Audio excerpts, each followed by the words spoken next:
तो माननीय मुलायम सिंह जी को आगे बढ़ाने में मानव काशीराम साहब का बहुत ही हाथ है और मानव काशीराम साहब को एमपी बनाने में भी इटावा में श्री नेताजी का था श्री मुलायम सिंह यादव जी का बहुत हाथ है। और दोनों साथियों को मिलकर अगर लंबे पैमाने पर संगठन चलता रहता तो आज देश में एक हाहाकार मच जाता।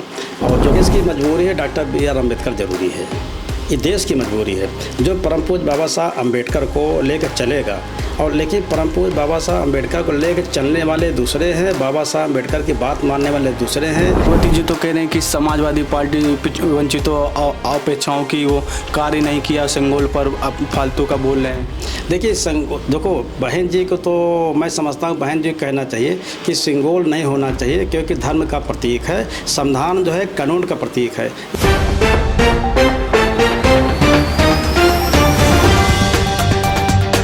हेलो, नमस्कार साथियों। जैसे कि आप सभी को पता है, देश में वर्तमान जो अभी हाल में ही लोकसभा चुनाव संपन्न हुए और तीसरी बार देश में प्रधानमंत्री के शपथ नरेंद्र मोदी जी ने ली है और पूरा मंत्रिमंडल का भी विस्तार हो गया है और जो लोकसभा स्पीकर है उनका भी अपना दायित्व उनको दे दिया गया है। इसी बीच आज हम वरिष्ठ सज्जन से मिलते हैं जो कि बहुजन समाज पार्टी के बहुत ही सीनियर लीडर रहे, मंत्री रहे, और आज उनसे जानते हैं कि जो वर्तमान राजनीति है और जो सामाजिक संगठन माननीय काशीराम साहब ने जो वाम से बनाया था और आज देश में जो हालात हैं उस पर उनकी क्या राय है, और उनसे एक एक करके कुछ प्रश्न पूछते हैं। नमस्कार सर, पहले आप अपना परिचय बता दीजिए। नमस्कार, जय भीम। मेरा नाम कमलाकांत गौतम है और मैं बहुजन समाज पार्टी में 36 साल काम किया था।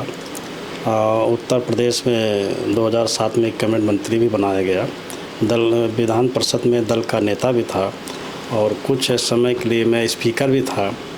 और बहुजन समाज की विचारधारा मानव काशीराम साहब के प्रभावित होकर मैं 1980 से ही बहुजन संगठन का पेपर बांटने का काम किया था और तभी से बहुजन समाज के धारणा मेरे दिलो दिमाग में आई और ललित सिंह यादव जी का मेरा संपर्क और इसमें सोने में सुहागा बना, मैं आगे बढ़ता गया जी।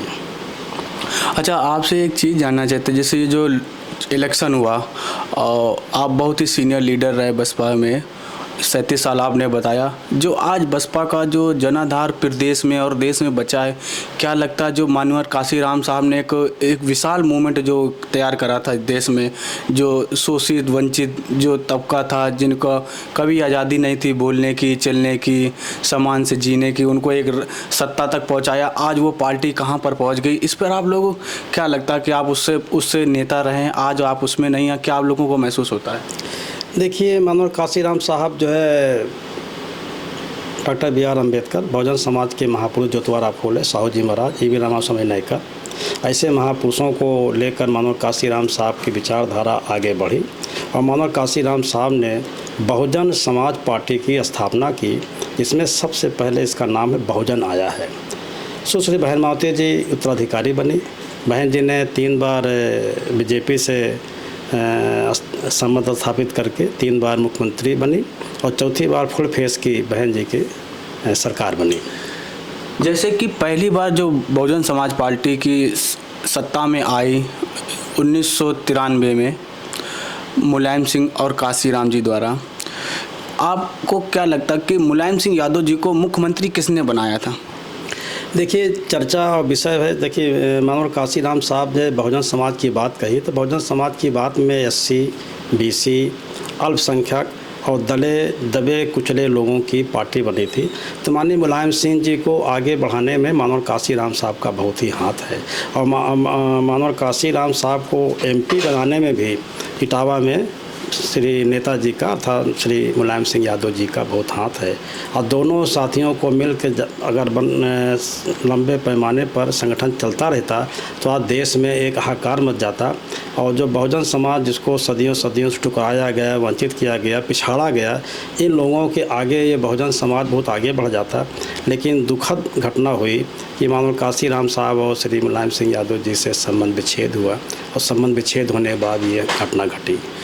जैसे कि आपने कहा 3 बार BJP की सहयोग से बहुजन समाज पार्टी यहाँ पर सत्ता में रही है, क्या जो गठबंधन होता था बीजेपी से, क्या उसमें माननीय काशीराम साहब का रोल रहता था या फिर ओनली केवल बहन कुमारी मायावती जी का? नहीं, देखिए भाई, इसमें राष्ट्रीय अध्यक्ष माननीय काशीराम साहब थे ही, तो माननीय काशीराम साहब एक प्रयोग कर रहे थे। माननीय काशीराम साहब की इच्छा थी कि मजबूत सरकार न बने, ये मजबूर सरकार बने। तो मजबूर सरकार बने तभी बनती है जब लोकतंत्र में विपक्ष मजबूत होता है। सुश्री बहन मायावती जी 3 बार बीजेपी से संबंध करके तो सरकार बनाई, लेकिन बहन जी अपने एजेंडा भी चलती रही। बहन जी अपने एजेंडा में चलती रही। दलित शोषित समाज का बहुत लाभ हुआ, नौकरी मिली, शिक्षा मिला, महापुरुषों का नाम हुआ। बड़ी बड़ी जो पिछाड़े गए थे और जिनको वंचित किया गया था और जिनको हक अधिकार छीना गया था, ऐसे महापुरुषों का उत्तर प्रदेश ने देश में नाम हुआ।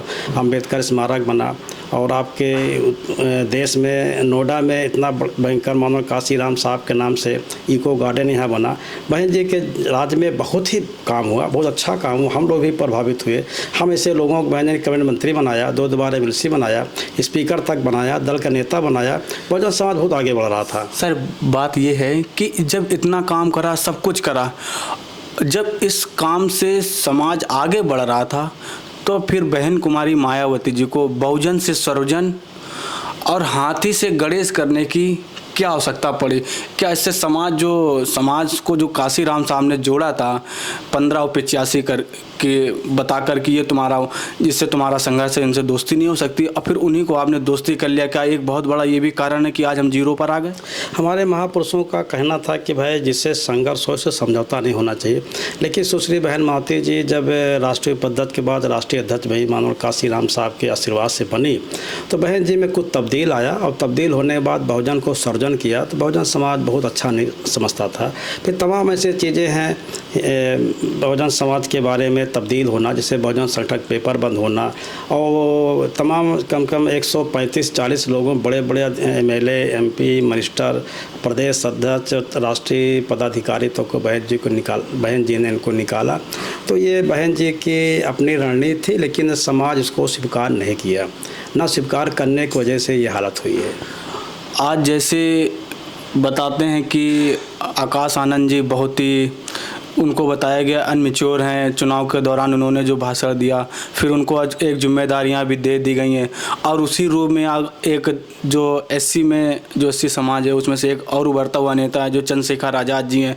क्या लगता है इन दोनों में कौन आगे बढ़ेगा, कौन नेतृत्व करेगा समाज का, या फिर ये लोग भी कुछ समय बाद आगे थोड़ा सा कम हो जाएंगे? भाई देखिए, चंद्रशेखर आज़ाद संघर्ष करके आगे बढ़ा है, और श्री आकाश जी तो बहन जी के भतीजे, सगे भतीजे हैं। क्योंकि बहुजन समाज ये जानता था कि माननीय काशीराम साहब ये कहा करते थे कि हम परिवारवाद नहीं चलाएंगे, लेकिन सुश्री बहन मायावती जी अपने भाई को राष्ट्रीय उपाध्यक्ष बनाना, अपने भतीजे आकाश को राष्ट्रीय कोऑर्डिनेटर बनाना और इनको बड़े बड़े पद में देना, तो इस समाज में कम अच्छा, समाज को अच्छा नहीं लगा, खासतौर बहुजन समाज को अच्छा नहीं लगा।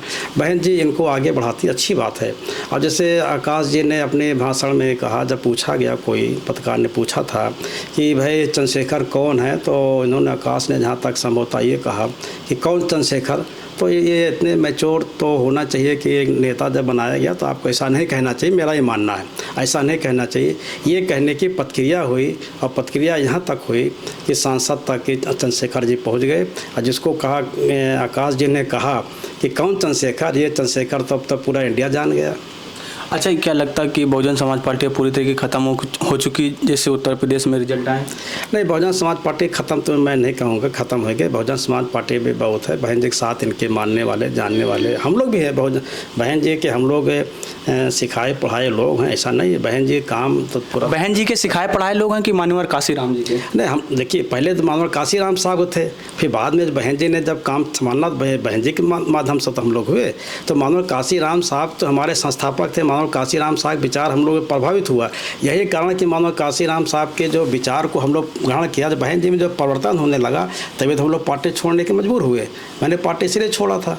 जैसे कि 2024 का लोकसभा चुनाव हुआ, 2 यहाँ पर बहुत महत्वपूर्ण गठबंधन थे, एक था एनडीए, दूसरा था एनडीए। जो एनडीए गठबंधन के नेता थे, कम से कम आधा दर्जन से ज़्यादा नेताओं ने कहा था कि हमें 400 सीटें इसलिए चाहिए कि हम देश का संविधान को में बदलाव कर सकें, इसको बदल सकें। जैसे कि फैजाबाद से लल्लू सिंह जो थे, आज जो वो हार चुके हैं चुनाव। और एक इंडिया गठबंधन था जो अखिलेश जी, राहुल जी, तेजस्वी जी, स्टालिन साहब, उद्धव ठाकरे, केजरीवाल, ये लोग, हेमंत सोरेन जी जिन्हें जेल में भी बंद करा गया, ये लोग संविधान बचाने की बात कर रहे थे। और आप एक एससी समाज में प्रबुद्ध वर्ग से आते हैं, मंत्री रहे, स्पीकर रहे यहाँ पर विधानसभा में, आपने थोड़ा भी महसूस करा कि जो ये इंडिया गठबंधन जो संविधान बचा रहा था, इसमें एक भी एससी समाज की जो पार्टियों को नेतृत्व करने वाले थे वो लोग शामिल नहीं हुए डॉक्टर अंबेडकर के संविधान को बचाने के लिए? नहीं, तो बहुजन समाज पार्टी के लोगों में ये आस्था थी, मेरा भी आस्था था, विश्वास था कि इंडिया गठबंधन जब संविधान को बचाने की चर्चा चल रही थी और इसमें चार बीजेपी के चार जो बड़े नेता लोग थे, यहाँ तक कि अयोध्या के जो लल्लू सिंह थे, ये भी संविधान को बदलने की बात कही थी 400 के पार। और यही अच्छा हुआ कि अयोध्या में जनरल सीट में अनुसूचित जात का जीता। ये अखिलेश जी की सोशल इंजीनियरिंग का है? अब अखिलेश जी की सोशल इंजीनियरिंग हो या इनकी सोच हो या कोई आकस्मिक जो भी हो, हमको नहीं मालूम, लेकिन बहुत अच्छा हुआ कि जिस बीजेपी ने पूरी रणनीति बनाई थी अयोध्या में, यहीं पर इनका प्रत्याशी हारने के कारण मैं समझता हूँ क्योंकि यहाँ के जो प्रत्याशी थे, जो पार्लियामेंट मेंबर थे, इन्होंने संविधान बदलने का ऐलान किया कि 400 पार होने के बाद लोग संविधान बदलने के। सर जी, मैं कह रहा हूँ जो ये हमारी जो एससी समाज की जो पार्टियाँ, जैसे मायावती जी हैं, चंद्रशेखर आज़ाद जी हैं और बावन मेश्राम साहब हैं, और एक वो चिराग पासवान जो मोदी जी के हनुमान कहे जाते हैं, उद्धव महाराष्ट्र में वो रामदास ठावले, प्रकाश अम्बेडकर, ऐसे और भी जो छोटे छोटे एससी समाज में पार्टियाँ बना रखी नेता जो हैं, ये लोग एक भी जो इंडिया गठबंधन है उसमें शामिल क्यों नहीं हुए? मेरा ये क्वेश्चन था। आज आपका क्वेश्चन बहुत ही दार्शनिक है, बहुत कड़ा क्वेश्चन है। ये आपने बिल्कुल सही कहा कि बहुजन, क्या ये कहीं और से, अब ये तो मैं इसमें नहीं कह पाऊँगा क्या और से, लेकिन ये अपेक्षा हम भी कर रहे थे, पूरा देश कर रहा था, पूरा बहुजन समाज कर रहा था। मानव काशीराम साहब को मानने वाले कर रहे थे, संविधान को मानने वाले कर रहे थे कि इंडिया गठबंधन के साथ मिलकर, क्योंकि देश में दो प्रकार चुनाव हुआ। एक प्रकार ये हुआ कि एक संविधान बचाने वाला, एक संविधान को रद्द करने वाला। तो संविधान को बचाने वाला इंडिया गठबंधन का नाम आया, इसमें सबको मिलना चाहिए, ऐसा मेरा विचार था और मैं सोचता सब मिलेंगे। और यहाँ तक कि बहुजन समाज में ये भावना थी कि मैं गाँव ज़िले में भी घूमता टहलता रहता, पूरी थी कि बहन जी जरूर मिलेगी, बहन जी जरूर मिलेगी। और बहन जी अगर मिल जाती तो आज बहन जी प्रधानमंत्री बनती है, ऐसा आशा लोग कर रहे थे, मैं भी आशा कर रहा था।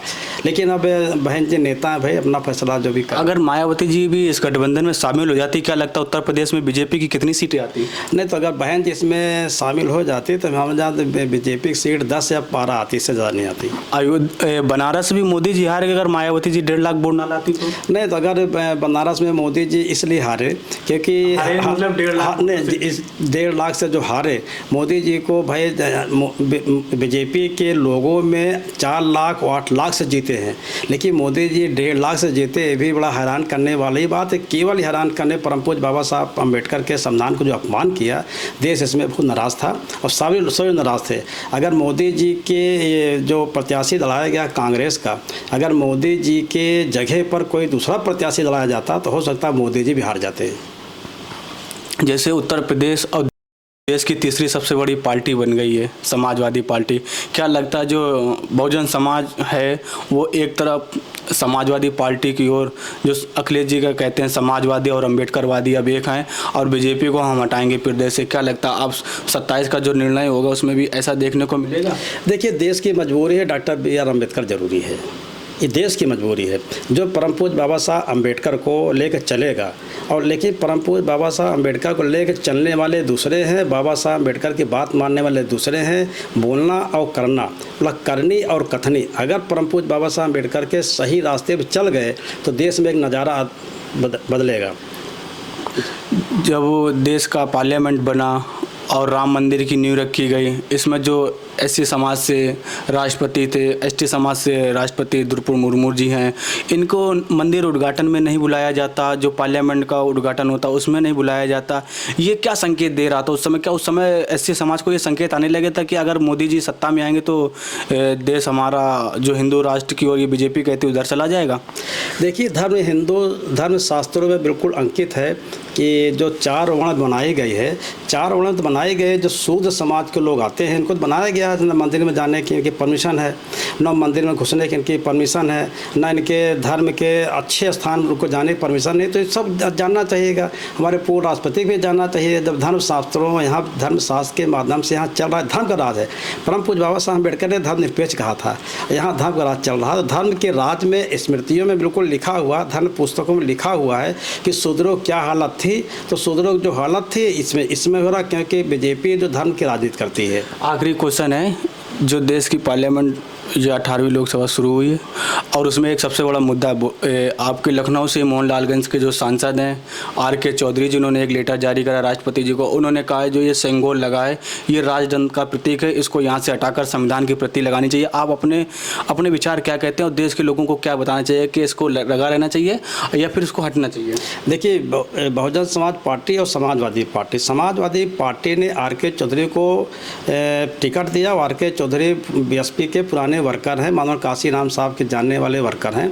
तो आर.के. चौधरी साहब ने जिस संगोल की बात कही है इसका मैं समर्थन करता हूं। मायावती जी तो कह रहे हैं कि समाजवादी पार्टी वंचितों अपेक्षाओं की वो कार्य नहीं किया, संगोल पर आप फालतू का बोल रहे हैं। देखिए, देखो, बहन जी को तो मैं समझता हूँ, बहन जी को कहना चाहिए कि सिंगोल नहीं होना चाहिए, क्योंकि धर्म का प्रतीक है। संविधान जो है कानून का प्रतीक है। ये भारतीय संविधान धर्म से नहीं चलता। भारत का कानून व्यवस्था, न्यायपालिका, कार्यपालिका, व्यवस्थापिका, ये धर्म थोड़ा चलता है, ये चलता है संविधान से। तो संगोल नहीं होना चाहिए। ये बहुजन समाज में नाराज है और दोबारा चुनाव फिर होगा तो फिर बहुजन समाज एकता करके बीजेपी को सबक फिर सिखाएगी। एक बार आखिरी बता दीजिए कैमरे में, क्या देश में जो पार्लियामेंट में संगोल लगा है उसको हटना चाहिए या फिर लगा रहना चाहिए? देखिए, धर्मनिरपेक्ष राज्य में ये गलत नहीं है। धर्मनिरपेक्ष राज्य में धर्म की बात नहीं होना चाहिए। धर्मनिरपेक्ष राज्य है, इसमें संविधान लगना चाहिए, संगोल को नहीं लगना चाहिए। चलिए, देखिए कितने वाकिफ़ी से जवाब दिया। आप लोगों का बहुत बहुत धन्यवाद जो हमारे चैनल को देख रहे हैं।